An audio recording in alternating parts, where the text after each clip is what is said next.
Hello friends, welcome back to channel friends. Doctor NTR university of health sciences BSc పారామెడికల్కి సంబంధించినవంటి కొన్ని courses యొక్క వివరాలు అయితే మనం తెలుసుకుందాం ఫ్రెండ్స్. ఎందుకంటే నేను వీడియో అయితే చేశాను కదా.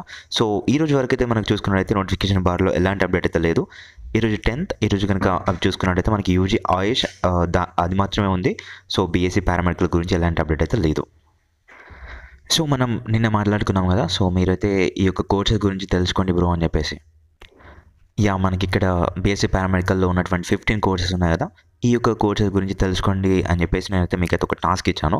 సో ఎంతమంది కంప్లీట్ చేశారో ఏంటో నాకు తెలియదు. బట్ నేనైతే ఇప్పుడు నా వంతు వర్క్ అయితే ఉంది కాబట్టి నేనైతే చెప్పబోతున్నాను అనమాట.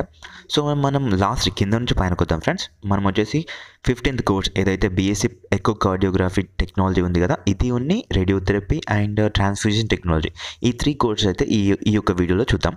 నెక్స్ట్ ఫర్దర్ ఈ వీడియో కనుక మంచి రెస్పాన్స్ వస్తే నెక్స్ట్ మనకి సంబంధించినటువంటి నెక్స్ట్ ఉన్నాయి కదా ఆ కోర్సెస్ గురించి అయితే తెలుసుకుందాం ఫ్రెండ్స్. సో ఈ యొక్క వీడియోతో మనమైతే ఏం మాట్లాడుకుందామంటే మిగతా కోర్సెస్ గురించి వీడియోస్ చేయాలా లేదా అని చెప్పేసి మాట్లాడుకుందాం. So friends, let's begin our topic. So friends, first కనుక మీరు వచ్చి చూసుకున్నట్లయితే ఇకోకార్డియోగ్రఫీ అంటే ఏంటంటే it's a non invasive medical imaging test that uses high frequency sound waves to produce images of the heart. So మనకి ఇకోకార్డియోగ్రఫీ అంటేనే బీఎస్సీ ఇకోకార్డియోగ్రఫీ అంటే ఇందులో చూసుకున్నట్లయితే కనుక ఇకో అనగా మనకి సౌండ్, కార్డియోగ్రఫీ అంటే స్టడీ రిలేటెడ్ టు హార్ట్ అనమాట. సో బీఎస్సీ పారామెడికల్ ఏదైతే ఈ యొక్క కోర్స్ ఉందో ఇది వచ్చేసి సౌండ్ వేవ్స్తోని హార్ట్లో ఉన్నటువంటి ప్రాబ్లమ్స్ ఏవైతే ఉన్నాయో సో అవన్నిటిని డయాగ్నోస్ చేయడానికి, హార్ట్ కండిషన్ని మానిటర్ చేయడానికి అయితే మనకి ఈ స్టడీ అయితే మొత్తంగా ఉంటుంది. సో ఇందులో వచ్చేసి మనకి హార్ట్ వాల్స్ ప్రాబ్లమ్స్ కావచ్చు, అండ్ హార్ట్ ఫెయిల్యూర్స్ కావచ్చు, కొరోనరీ ఆర్టరీ డిజీజెస్ కావచ్చు, కార్డియోమయోపతి అంటే హార్ట్ యొక్క మజిల్ రిలేటెడ్ ప్రాబ్లమ్స్ కావచ్చు, సో హార్ట్ డిఫెక్ట్స్ కావచ్చు, బ్లడ్ క్లాట్స్ కావచ్చు, ట్యూమర్స్ కావచ్చు. సో ఏవైతే ఉన్నాయో ఇవన్నిటి గురించి అయితే ఈ యొక్క స్టడీ అయితే పూర్తిగా మనకైతే చెప్తుందన్నమాట. అంటే సో ఇప్పుడు నేను చెప్పడానికి సింపుల్గా మీకు అనిపిస్తుంది, కానీ చాలా కాంప్లికేటెడ్ సబ్జెక్ట్ అన్నమాట ఇది. సో ఎవరైనా ఈ యొక్క కోర్స్ తీసుకోవాలి అనుకుంటే 1-2 సార్లు ఆలోచించుకొని తీసుకోండి. ఎందుకు అని అంటే ఫ్రెండ్స్, సో మనకి ఇప్పుడు మీరు బీఎస్సీ పారామెడికల్ అంటే బీఎస్సీ చదువుతున్నారు. So 3 years degree course. But whereas మీరు చదివేది ఏ లెవెల్లో ఉంటుందంటే ఎంబీబీఎస్లో వచ్చేసి ఎవరైతే చదువుతున్నారో ఈక్వల్ టు, అంటే ఇప్పుడు మీరు చదివేది ఈక్వల్ టు ఎంబీబీఎస్. బట్ వాళ్ళు 5 yearsలో 4.5 yearsలో కంప్లీట్ చేసేది మీరు 3.5 yearsలో కంప్లీట్ చేయాలి. But that to on difficult subject అనమాట ఈ యొక్క హార్ట్కి సంబంధించినటువంటి ప్రాబ్లమ్స్. సో ఇందులో మీకు వచ్చేసి సర్జరీస్ గురించి చెప్తారు, తర్వాత హార్ట్ కండిషన్ గురించి చెప్తారు, అండ్ హార్ట్లో ఉన్నటువంటి ట్యూమర్స్ అండ్ దానికి సంబంధించిన రిలేటెడ్ ప్రాబ్లమ్స్ ఇంకా ఎన్ని ఉన్నాయో సో ఇవన్నిటిని సౌండ్ వేవ్స్తోని ఎలా అంటే చిన్న గ్రాఫికల్ రిప్రజెంటేషన్తోని. సో మనము చూసుకున్నట్టయితే ఇప్పుడు మనకి ఈసీజీ చూస్తాం, అది కాదు, ఇంకా అందులో డీప్లోకి వెళ్ళిపోయి మనమైతే ఇంకా సబ్జెక్ట్ అయితే డెప్త్గా చదవాల్సి ఉంటుంది. సో ఇది కొంచెం కాంప్లికేటెడ్ సబ్జెక్ట్. బట్ వన్స్ మీరు కనుక కంప్లీట్ చేసి ఉంటే కనుక so you are acts like a beneficiary or helper to the doctor who are cardiologist or ఎవరైనా డాక్టర్స్ ఉంటారు చూడండి, హార్ట్ రిలేటెడ్ ఉన్నటువంటి డాక్టర్స్కి మీరు కనుక అసిస్టెంట్ లాగా కావచ్చు, లేదంటే సలహాదారునిగా లాగా కావచ్చు, మీరు కనుక వ్యవహరించవచ్చు. సో దట్ ఆన్ ఇది ఒక డిఫికల్ట్ కోర్స్ అయినా కానీ ఇందులో అయితే చాలా అంటే ఎలా అంటే ఫ్రెండ్స్, మనకి హార్ట్ గురించి ఎవరైతే పేషెంట్స్ ఉంటారో rather than going to the doctor they will make you people to guide them. So రోజు డాక్టర్ దగ్గరికి, హాస్పిటల్ దగ్గరికి వెళ్ళే కంటే వాళ్ళు ఏం చేస్తారంటే బెడ్ రిటర్న్ పేషెంట్స్ కావచ్చు, లేదంటే హార్ట్ రిలేటెడ్ పేషెంట్స్ ఎప్పటికీ వాళ్ళని మానిటర్ చేయాల్సి వస్తుంది కదా. సో ఆ యొక్క టాస్క్స్ అయితే మీరు చేసుకోవచ్చు అనమాట. సో దీంతో వచ్చేసి మనకి బీఎస్సీ ఇకోకార్డియోగ్రఫీ టెక్నాలజీ ఎలా ఉంటుంది స్టడీ అని చెప్పేసి మనం మాట్లాడుకున్నాం.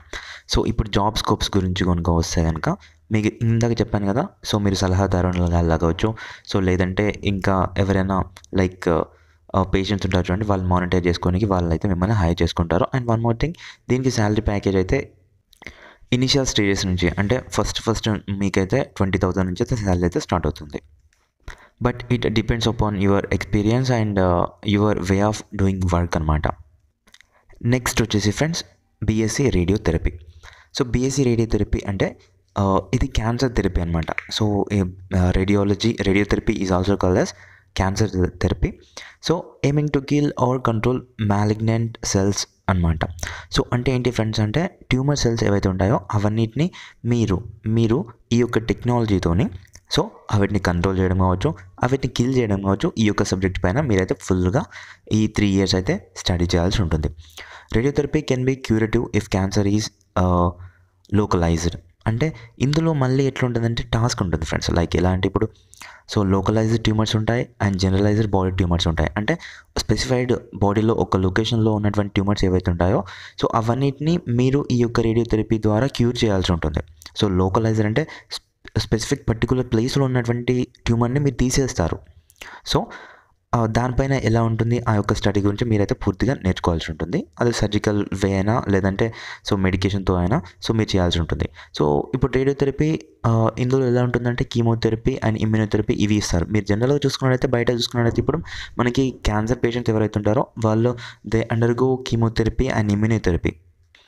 సో వాళ్ళకి జుట్టు రాలిపోయిందని చెప్పేసి మనం అనుకుంటాం, ఇలా అయింది అలా అయిందని చెప్పేసి. సో వాళ్ళు వీక్ అయిపోతారు. అది ఎలా అంటే క్యాన్సర్ సెల్స్ని తగ్గించి ఎంతో కొంత కృషి చేసి ఈ యొక్క పేషెంట్స్ని బతికించాలని చెప్పేసి వీళ్ళైతే కృషి చేశారనమాట.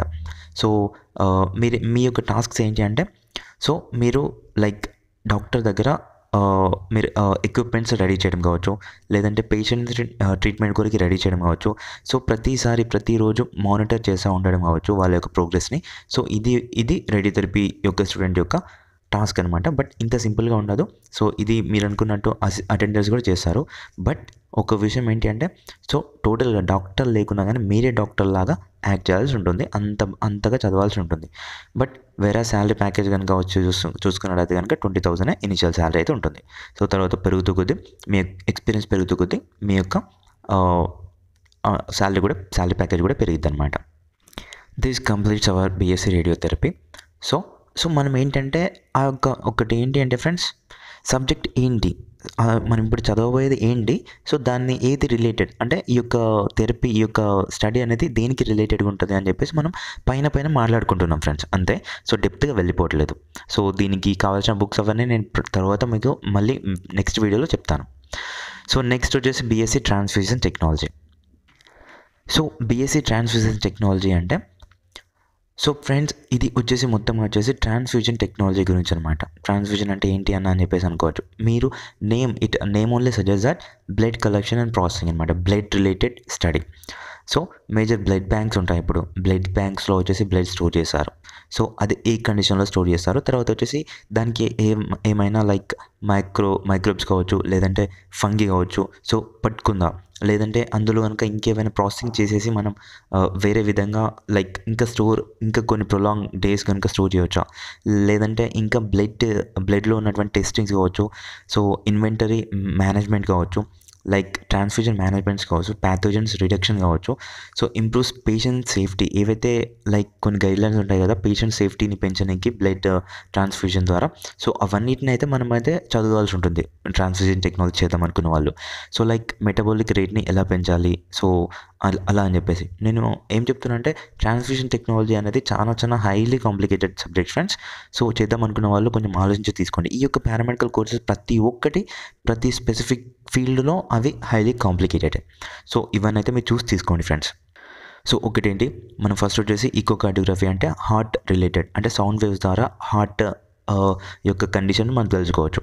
సో నెక్స్ట్ వచ్చేసి బీఎస్సీ రేడియోథెరపీ అంటే క్యాన్సరస్ ట్యూమర్స్ కావచ్చు, క్యాన్సర్ సెల్స్ని కావచ్చు ఎలా కంట్రోల్ చేయాలి, ఎలా వీటిని కిల్ చేయాలి అని చెప్పేసి దానిపైన మనమైతే బీఎస్సీ రేడియోథెరపీ వాళ్ళు స్టడీ చేయాల్సి ఉంటుంది. అదే ఇప్పుడు ట్రాన్స్ఫ్యూజన్ టెక్నాలజీ అంటే బ్లడ్ బ్యాంక్స్లో బ్లడ్ కలెక్షన్స్ ద్వారా బ్లడ్ ప్రాసెస్ చేసి టెస్టింగ్ చేసి వీటి యొక్క ప్యాథోజన్స్ని కానీ లేదంటే నెక్స్ట్ వేరే పేషెంట్స్కి ఎలా పంపించాలి, అందులో ఇంకా ఏమైనా లైక్ ఇప్పుడు మనం అనుకున్నాం ఇప్పటివరకు మనకు తెలిసింది ఒకటి ఫ్రెండ్స్, బ్లడ్ టెస్ట్ ఇవి ఉంటాయి, బ్లడ్ గ్రూప్స్ అయితే ఇవి ఉంటాయి. సో ఈ యొక్క బ్లడ్ గ్రూప్ వాళ్ళు వాళ్ళకి ఇవ్వచ్చు, ఆ యొక్క బ్లడ్ గ్రూప్ వాళ్ళు వీళ్ళకి ఇవ్వచ్చు అని చెప్పేసి మనం చదువుకున్నాం. సో అందులో ఇంకా డెప్త్గా వెళ్తే ఇంకా వేరే కాంప్లికేషన్స్ వస్తూ ఉంటాయి అన్నమాట. సో వేరే ఫీల్డ్లో ఇంకా వెళ్ళాల్సి ఉంటుంది మనం. సో దాని గురించి తెలుసుకోవాలనుకుంటే కొంచెం ఇది చేసి ఉండాలన్నమాట ట్రాన్స్ఫ్యూజన్ టెక్నాలజీ. ఇంకా మనం అనుకోవచ్చు లింఫాటిక్స్. ఇప్పుడు చూసుకున్నట్టయితే చాలా మందికి వారికోస్ వీన్స్ ప్రాబ్లమ్స్ వస్తూ ఉంటాయి. సో వీటిపైన కూడా వీళ్ళైతే స్టడీ చేయాల్సి ఉంటుంది. So this completes our so మనం ఈరోజు వచ్చేసి BSc echocardiography, radiotherapy, transfusion technology 3 courses గురించి అయితే తెలుసుకున్నాం.